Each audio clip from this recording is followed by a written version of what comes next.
মামলা সংক্রান্ত জটিলতার কারণে দীর্ঘদিন থেকে আমাদের কাউখালী উপজেলা স্বাস্থ্য কমপ্লেক্সে মূল ভবনের কাজ শুরু হয়নি। তো যার কারণে আমরা অস্থায়ীভাবে একটা ভবন নির্মাণ করে আমরা সেখানে আমাদের আউটডোর, এমার্জেন্সি এবং ইনডোরের কার্যক্রম চালু রাখছি।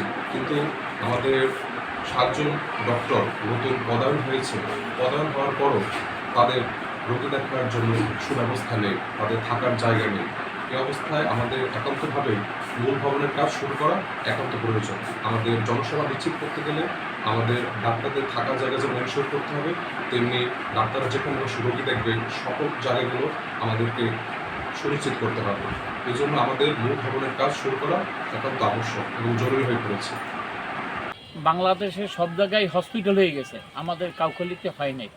আমাদের এখানে খুব ঝুঁকিপূর্ণ রুগী নিয়ে এবং অস্থায়ী একটা ভবনে আমরা কাজকর্ম চালাই, তাও ডাক্তার বসুনিয়া কোনো স্থান নাই।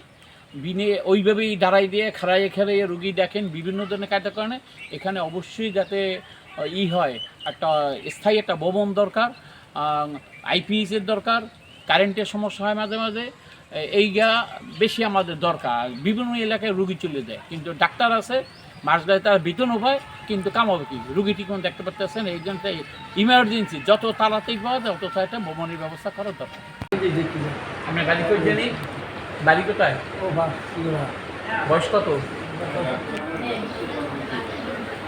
ডাক্তার আপনার সেবা ঠিকমতো করে, নার্সেরা আসে, আপনার সমস্যা কি? শ্বাস হার্টের সমস্যা।